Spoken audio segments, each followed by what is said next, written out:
A wedding is supposed to be one of the happiest days of your life, a celebration of love and commitment surrounded by family and friends. But if we're being honest, the real highlight for most couples isn't the ceremony itself, or even the reception. It's what comes after, the honeymoon. Because let's face it, at the wedding, the guests are the ones who truly enjoy themselves. The bride and groom spend the entire night taking photographs, talking to relatives they haven't seen in years, fulfilling social obligations. There's barely time to eat. Some couples can't even remember what food was served at their own wedding, because every moment was consumed by other people's demands for their attention.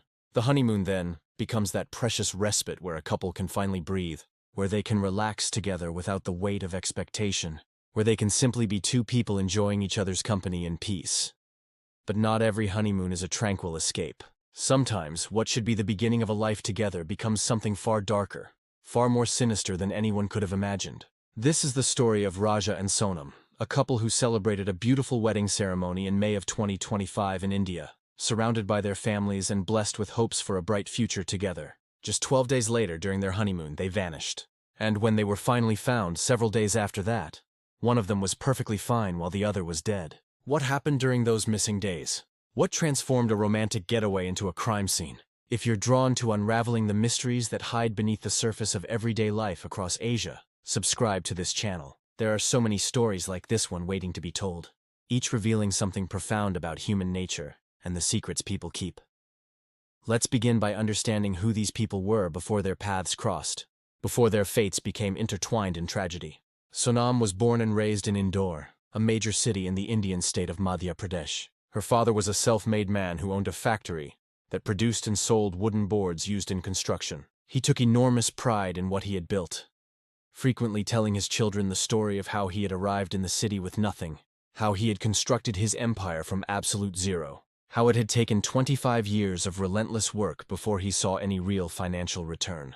But in the end, his persistence paid off spectacularly. The company became highly successful, expanding to open branches in other regions of the country. This transformation completely changed the family's financial situation, lifting them into a level of prosperity that seemed unimaginable in those early, struggling years. The reason this background matters is because it helps explain why Sonam's father insisted so strongly that she work alongside him in the family business after she graduated from university. According to close friends of the family, Sonam's parents had always been somewhat controlling. From the time she was very young, they were the ones who decided what she did and who she spent time with. In one interview, her father even admitted that when she was younger, they only allowed her to go to school and return home directly. No stops, no socializing, no independence. This desire to control their daughter, framed perhaps as protection or guidance, extended well into her adult life. Sonam apparently had dreams of pursuing a master's degree, of continuing her education, and developing her own professional identity. But she was discouraged by her parents, who wanted her to continue working in the family business, specifically in the administrative side of operations. And so, that's what she did, setting aside her own aspirations to fulfill her parents' expectations.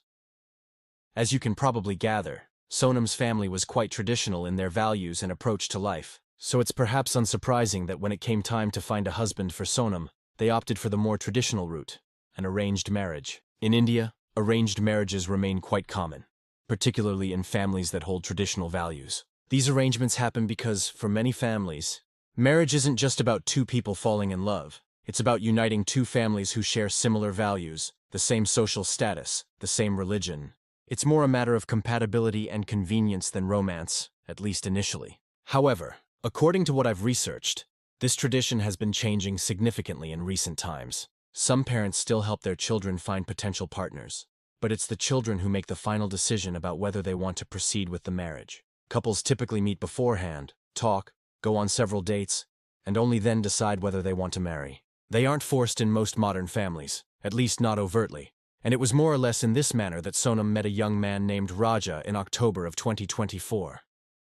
Every year, their city published what's called a matrimonial catalog during the festival season.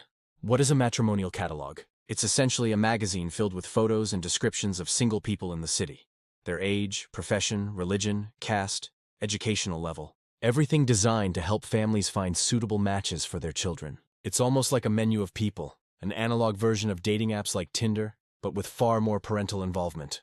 In 2024, Raja appeared in this catalog, and he caught the attention of Sonam's parents immediately.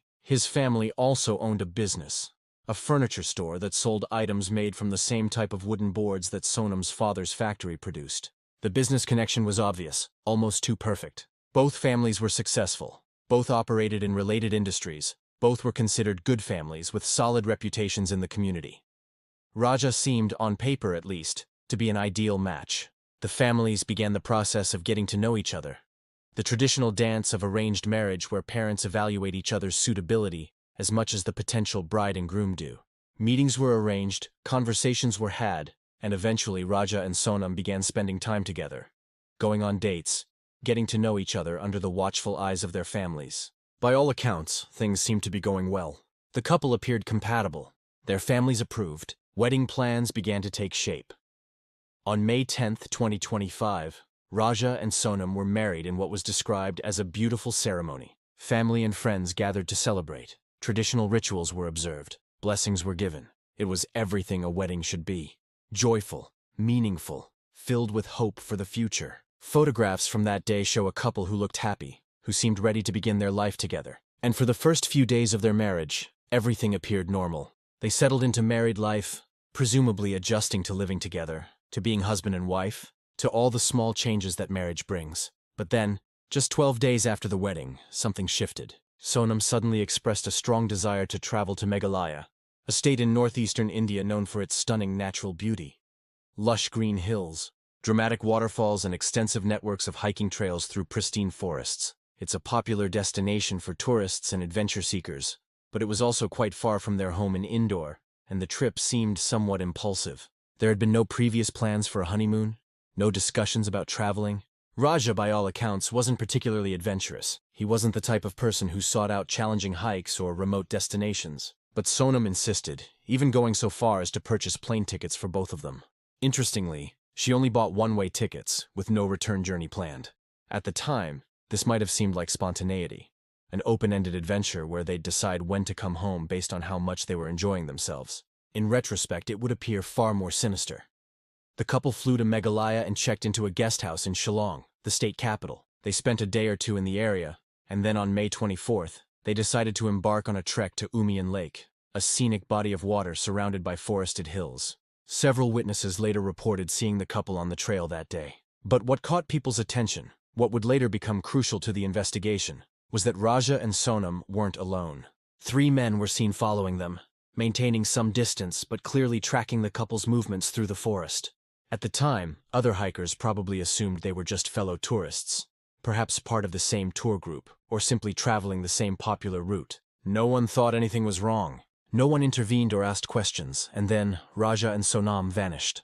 Days passed with no word from them, no social media updates, no phone calls to family. When they failed to return to their guest house, when attempts to contact them went unanswered, concern began to mount. Their families back in Indore grew increasingly worried, and eventually they contacted the police. A missing persons case was opened, and authorities in Meghalaya began searching for the couple. Where were they? What had happened to them? Had they gotten lost on the trail? Had there been an accident? The answers came in the most horrifying way possible. On May 28th, Raja's body was discovered near Umian Lake, hidden partially in the brush off the main trail. He had been killed by blunt force trauma to the head, struck repeatedly with what appeared to be a sharp, heavy object. It was clearly murder, violent and deliberate. But where was Sonam? Had she been killed too? Was her body somewhere nearby, waiting to be found? Search teams combed the area, looking for any sign of her, fearing the worst.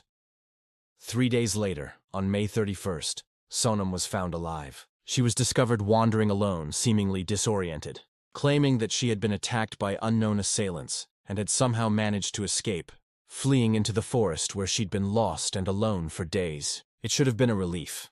At least one of them had survived, but the police immediately found her story suspicious. There were inconsistencies, details that didn't add up, and within hours of finding her, the investigation shifted dramatically. Sonam was no longer just a traumatized survivor. She had become the prime suspect in her husband's murder.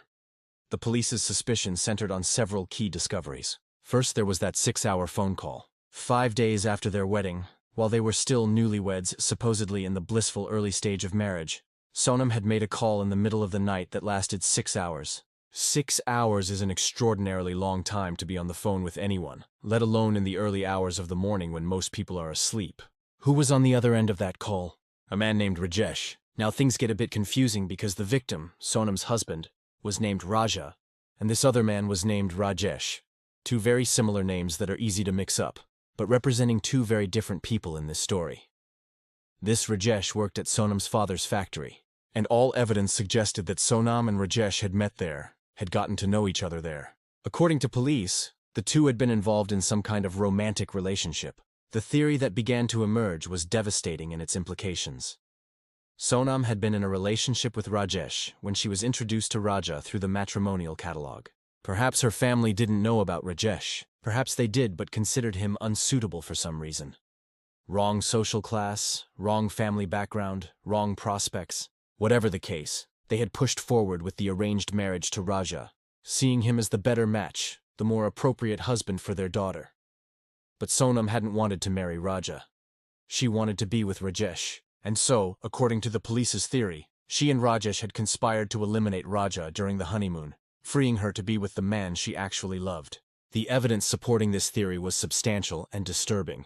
That insistence on traveling to remote Meghalaya right after the wedding, to a place far from home where they knew no one, that was Sonam's idea, her plan. Raja hadn't wanted to go. He wasn't adventurous. He was content to stay home, but she had purchased the tickets anyway, pushing the trip forward over his objections. The one-way tickets suddenly made a different kind of sense. She never intended for both of them to return. Even more suspicious was Sonam's insistence that Raja bring his jewelry and valuable items on a hiking trip through the forest. Why would anyone wear expensive jewelry while trekking through difficult terrain? It made no sense from a practical standpoint, but it made perfect sense if those valuables were meant to be payment for hired killers. The three men who had been seen following the couple on the trail were identified.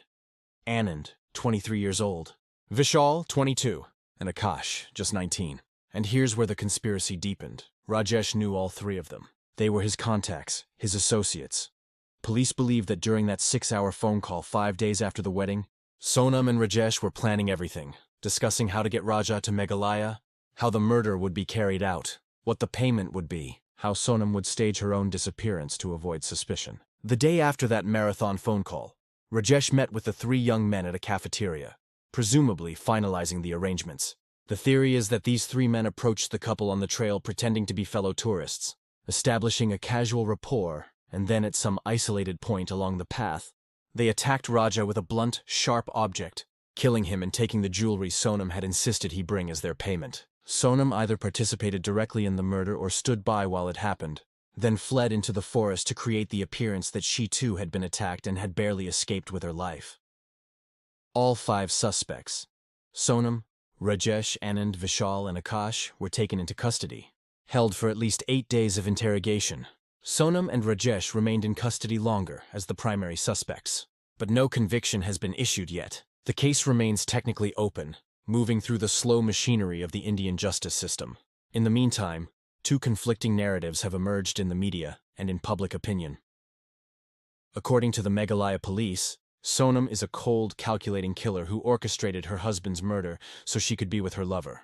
They point to evidence like the white shirt found near Raja's body, which appeared to match clothing Sonam was seen wearing in security camera footage hours before the murder, suggesting she was present during the killing.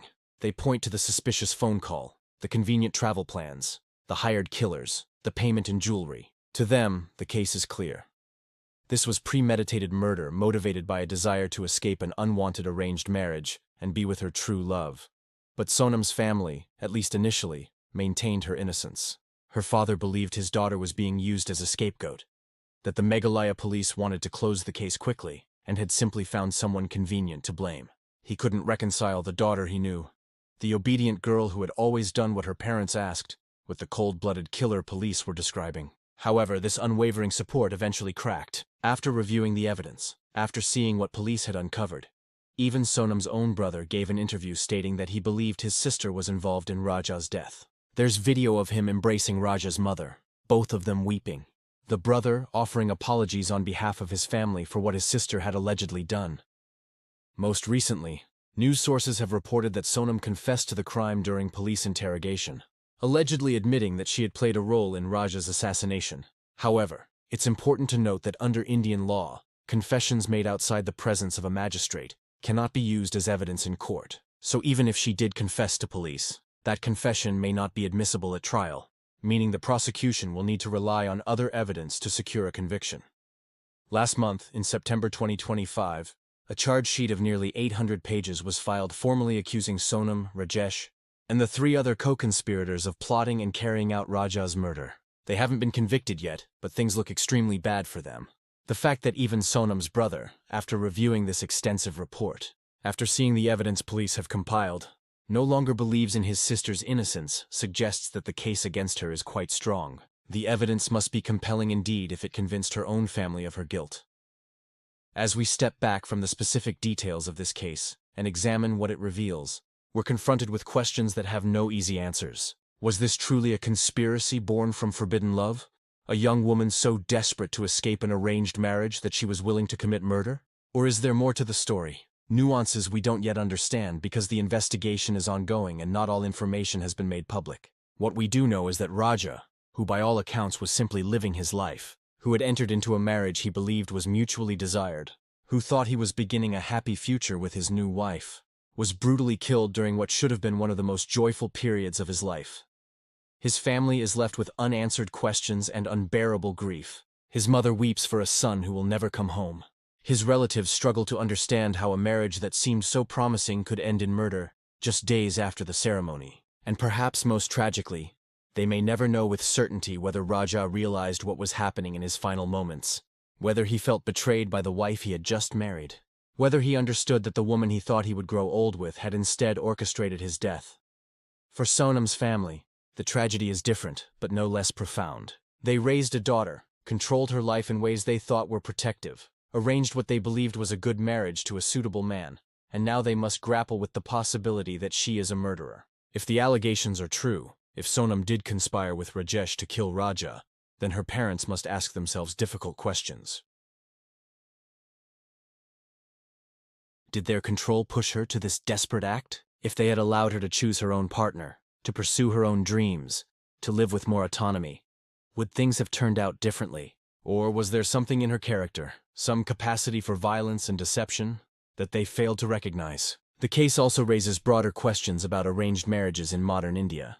These traditional practices exist alongside contemporary values in ways that sometimes create conflict, especially for young people who may want to make their own choices, but face enormous family and social pressure to conform to tradition. How many other Sonams are out there, trapped between their own desires and their family's expectations? How many make different choices, finding ways to assert their autonomy without resorting to violence? And in cases where tragedy does occur, how much blame should be placed on cultural practices versus individual moral failure? There's something particularly chilling about the alleged premeditation here. If police theories are correct, Sonam went through with the wedding ceremony, participated in all the rituals, said all the vows, knowing that she intended to have her new husband killed within days. She smiled for photographs with a man she was planning to murder. She accepted congratulations and blessings from family and friends while secretly coordinating with her lover and hired killers. That level of deception, that ability to maintain a facade while planning violence, suggests a psychological coldness that's genuinely disturbing. The 3 young men allegedly hired to carry out the killing, Anand, Vishal and Akash, are barely adults themselves. If guilty, they murdered someone they'd never met, someone who had done nothing to them, simply because they were offered payment. What does it say about their circumstances, their moral framework, their view of human life, that they were willing to kill a stranger for jewelry?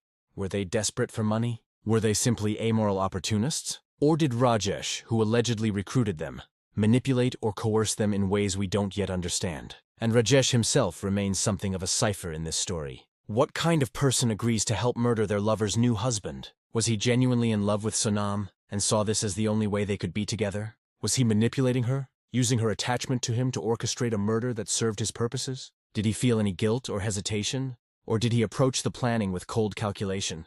These questions may be answered as the trial proceeds, or they may remain forever mysterious, locked in the minds of the accused. The investigation continues, moving through legal channels that will ultimately determine whether these 5 suspects are formally convicted and punished for Raja's death. The 800-page charge sheet represents months of police work, thousands of hours spent interviewing witnesses, analyzing phone records, reconstructing timelines, piecing together a narrative from fragments of evidence. But a charge sheet is not a conviction. The accused are entitled to their day in court, to present their defense, to challenge the evidence against them. The legal process will unfold slowly, and truth, whatever that truth may be, will eventually emerge. As this story continues to develop, as more information becomes public and the trial proceeds, we'll update you here. For now, what we're left with is a tragedy on multiple levels. A young man dead, cut down during what should have been a celebration of love and new beginnings. A young woman accused of orchestrating his murder, facing the possibility of spending the rest of her life in prison. Two families destroyed by grief and betrayal, and questions about tradition, autonomy, love, and violence that have no simple answers. If this case has drawn you in, if you find yourself contemplating the hidden darkness that can lurk beneath even the most joyful occasions, then subscribe to this channel. There are countless more mysteries across Asia waiting to be explored, each one revealing something essential about human nature, about the choices we make, about the moments when ordinary lives intersect with extraordinary tragedy. These stories matter because they remind us that nothing is quite as simple as it appears, that behind every smiling photograph there might be secrets, that the people we think we know might be strangers in ways we never imagined. The honeymoon that never ended, the marriage sealed in blood. Raja and Sonam's story will continue to unfold in courtrooms and in the court of public opinion. Justice may eventually be served, convictions may be handed down, sentences may be imposed, but no verdict can bring Raja back. No punishment can undo the harm that's been done. All that remains is the search for truth and the hope that understanding what happened might, in some small way, prevent similar tragedies in the future. May we all pay closer attention to the stories unfolding around us. May we recognize when something isn't quite right. And may we remember that every person's life has value, deserving of protection and justice.